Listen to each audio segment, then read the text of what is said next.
네, 주가 전망 늘 어렵지만 요즘처럼 힘들 때도 드물죠.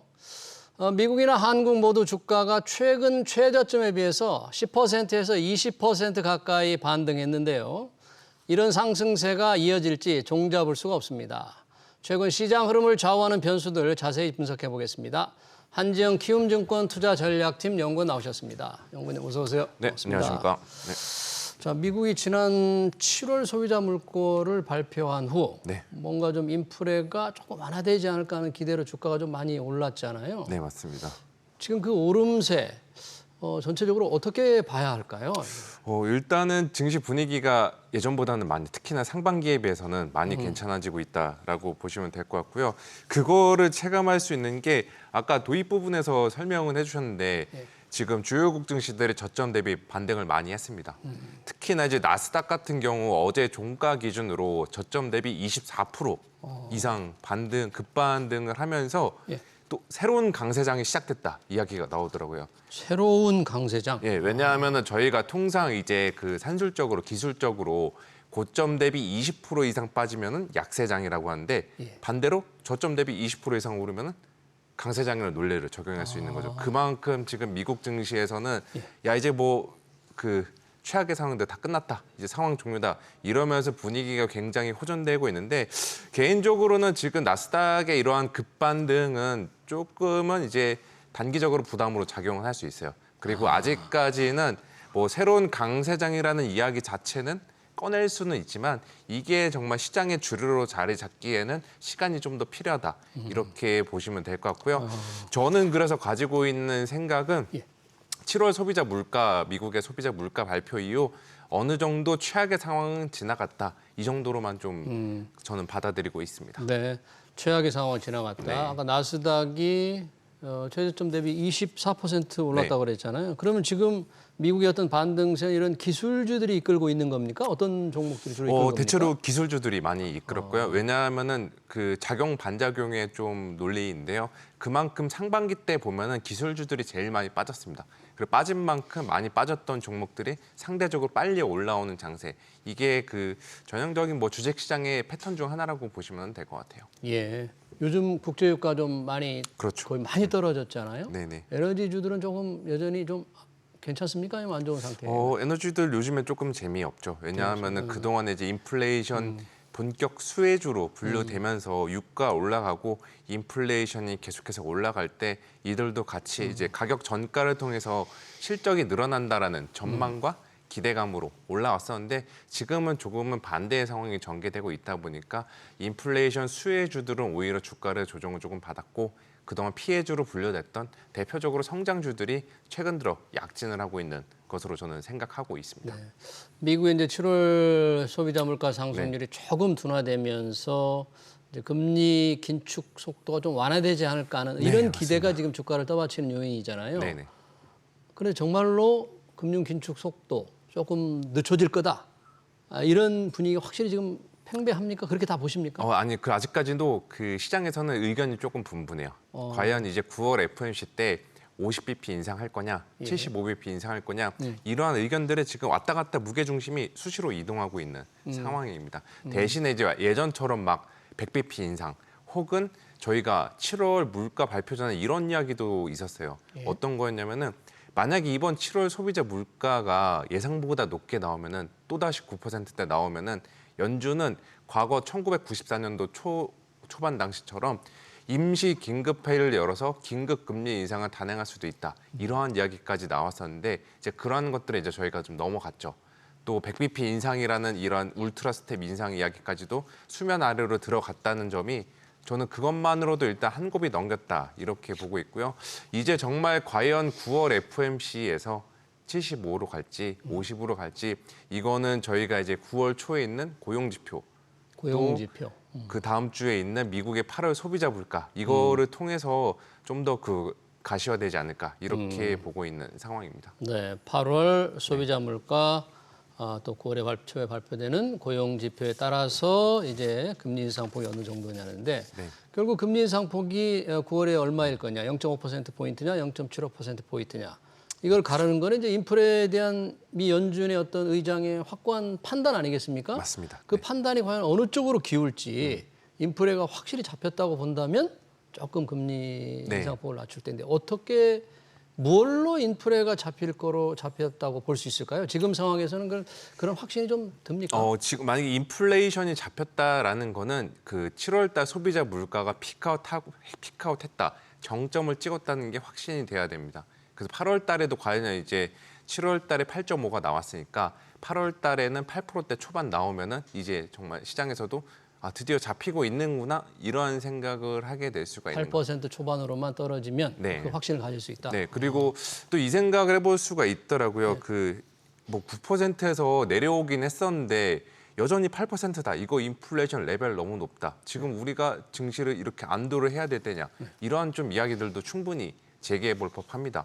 저는 여기서 드리고 싶은 게 이번에 그 주요국 증시가 랠리를 보인 것도 7월 소비자 물가가 시장이 예상했던 것보다 0.3%포인트 낮게 나와서 했던 거거든요. 그런데 반대로 이거는 저희가 그동안 1월부터 6월까지 증시 조정받았던 배경들을 보면은 물가가 시장의 기대치보다 0.2, 0.3%포인트 높게 올라와서 이렇게 조정을 받았었는데 이제는 조금 더 반대 현상들이 나타나고 있는 것으로 보시면 될 것 같고요. 또 저는 개인적으로 물가는 뭐 빠른 속도로 내려가기는 어렵지만 그래도 7월 달에 피크아웃을 확인했다. 저는 이렇게 보고 있고 향후에도 추세는 내려간다. 더 나아가 이거를 적용시켜 보면은 9월 달에 FOMC 때 저는 개인적으로 50bp 빅스텝 인상에 그칠 것으로 생각을 하고 있습니다. 아, 그래요? 네. 9월에 0.5%포인트 인상에 그칠 거다. 네. 지금 전체적으로는 여전히 0.75%포인트 인상이 네. 조금 더 위긴 합니다. 네. 입니까? 네.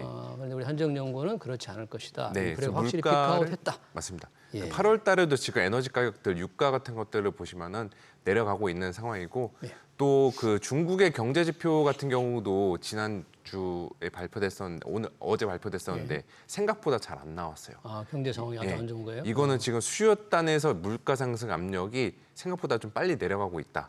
이거라는 거고 지금 공급 측에서도 물가 압력들 같이 내려가고 있는 상황이거든요. 우크라이나가 곡물 수출을 전개하고 있고 또 러시아랑 우크라이나 사태 같은 경우 추가적으로 악화되지는 않고 있고 혹시나 문제가 될 수 있었던 대만을 둘러싼 미국과 중국과의 갈등 그로 인한 대만 해협 근처에서의 물류 대란 이러한 리스크들은 아직 벌어지지 않고 있습니다. 그래서 지금 말씀드린 내용 공급과 수요 이거에서 물가 압력이 내려가고 있다는 조합을 봤을 때 저는 이 인플레이션 전반적으로 일단은 최악의 고비는 넘겼다. 저는 이렇게 평가를 하고 있습니다. 인플레이션 최악의 고비는 넘겼다. 이른바 피크아웃했다. 그래서 9월에 연준이 한 0.5%포인트 정도 인상할 거라는 네, 그런 맞습니다. 전망이신데 결국 그러면 이제 금융 긴축의 속도가 완화되잖아요. 네네. 이게 시장에 굉장히 큰 호재인데 어, 거꾸로 네. 보면 네.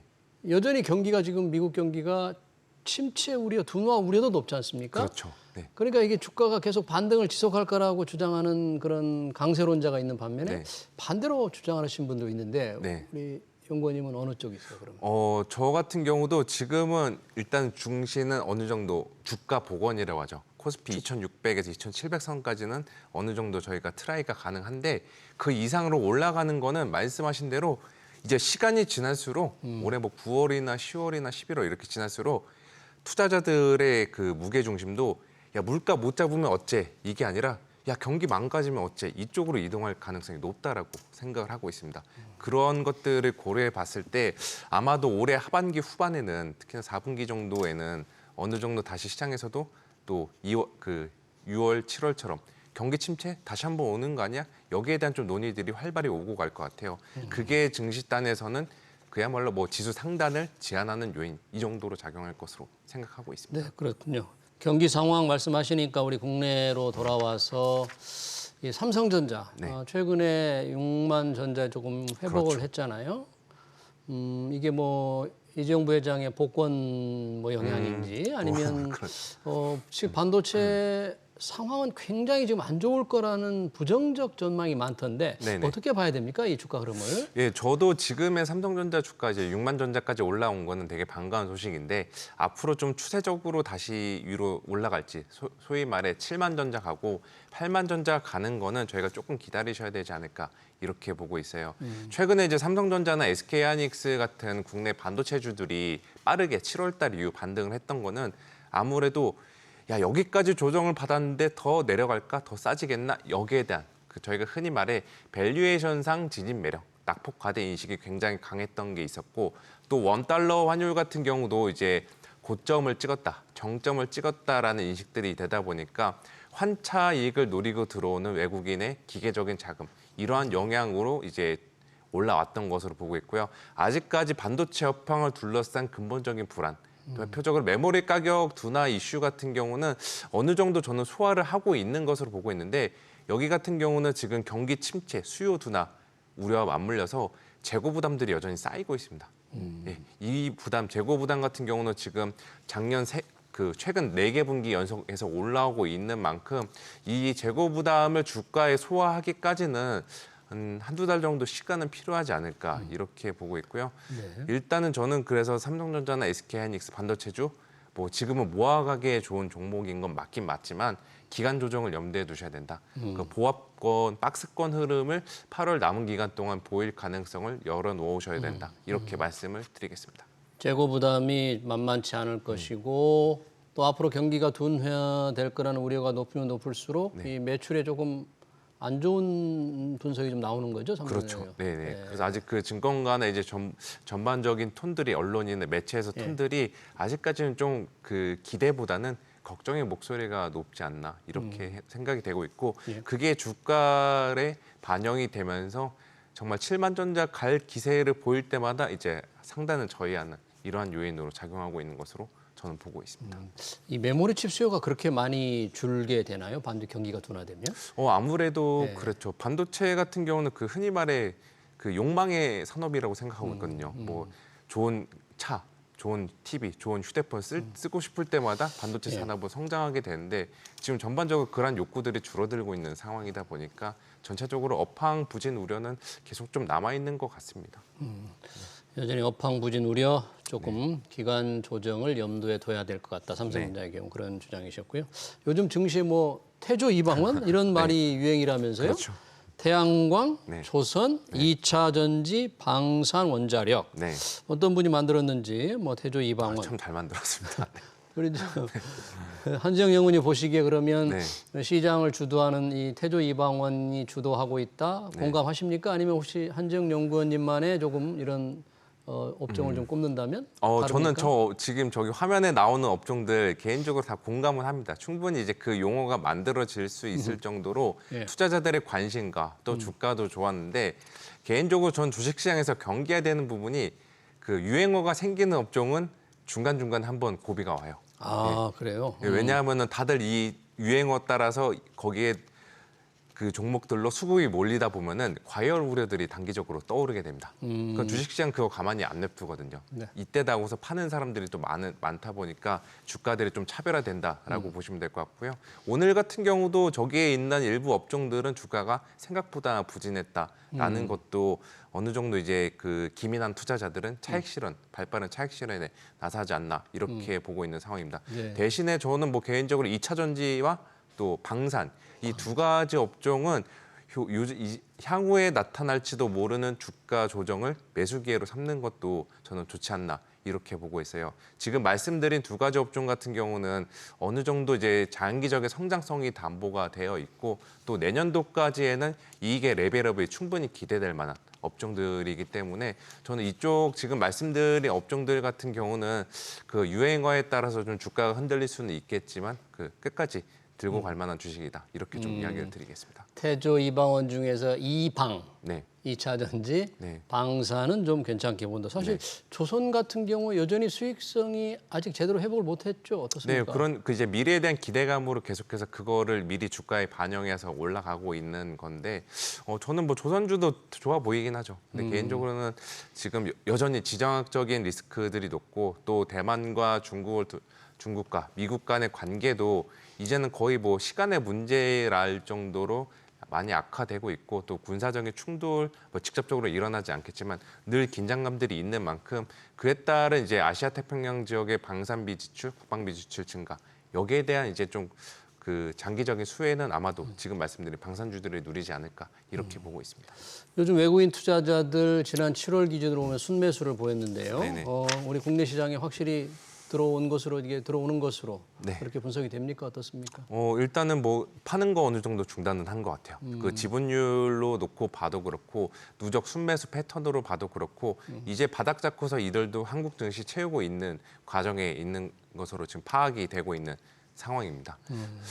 그리고 본격적으로 순매수세가 좀 확대되려면은 막 일주일에 막 조 단위 이상씩 매수를 하는 이러한 현상이 등장하려면은 아무래도 조금 전에 말씀드린 반도체 업황에 대한 본격적인 턴어라운드 기대감이 부각이 돼야 되는데 아직까지는 그런 상황이 아니라는 점을 감안했을 때 외국인 순매수 기조는 유지가 되겠지만 그 강도가 세지는 거는 조금 뒤의 일이 아닐까 이렇게 전망을 하고 있습니다. 순매수 기조는 이어지겠지만 강도가 세는 좀 기다려야 된다. 특히 반도체 업황 뭔가 턴어라운드 조짐이 보여야 되는데 그걸 좀 기다려봐야 되겠네요. 네, 맞습니다. 요즘 상황 뭐 장단기 전망으로 볼 때 우리 코스피 연말까지 한 어느 정도 수준이 될 것 같은지 그리고 지금쯤 좀 과감하게 주식 매수에 뛰어들어도 안전한 건지 어떻게? 과감하게 뛰어들면 정말 좋기는 한데 저는 개인적으로 강세론자 성격에 있습니다. 성향이 있지만 지금 상황 같은 경우는 뭐 과감하게 뛰어들긴보다는 그냥 분할해서 매수해서 들어가시는 게 맞지 않나 말씀을 드리고 싶어요. 방금 말씀드린 제가 섹터들 같은 경우 위주로 조정했을 때마다 이제 평단가를 낮추면서 그 모아가는 이러한 전략들이 현 시점에서는 유효하다 이렇게 말씀을 드리고 싶습니다. 예. 전체 연말 수준은 어떻게 지금과 비교한다면 뭐 비슷할 것 같습니까? 어떻습니까? 지금보다는 좀 더 높게 올라가 있는 상태일 것 같습니다. 어느 정도 뭐 지수 레벨을 논하는 것 자체가 참 어려운 일이고 정확히 맞추는 게 어려운 일이긴 하지만 그래도 뭐 2,700까지는 어느 정도 지금 코스피 올해 안에 도달 가능하다 이렇게 말씀을 드리고 싶어요. 방향은 하방보다는 상방 오르는 쪽에 조금 기대를 하고 있다 그런 얘기인가요? 네, 맞습니다. 네, 알겠습니다. 최근 경제 동향, 주택시장 전망 잘 들었습니다. 지금까지 한지영 키움증권 투자전략팀 연구원이었습니다. 오늘 고맙습니다.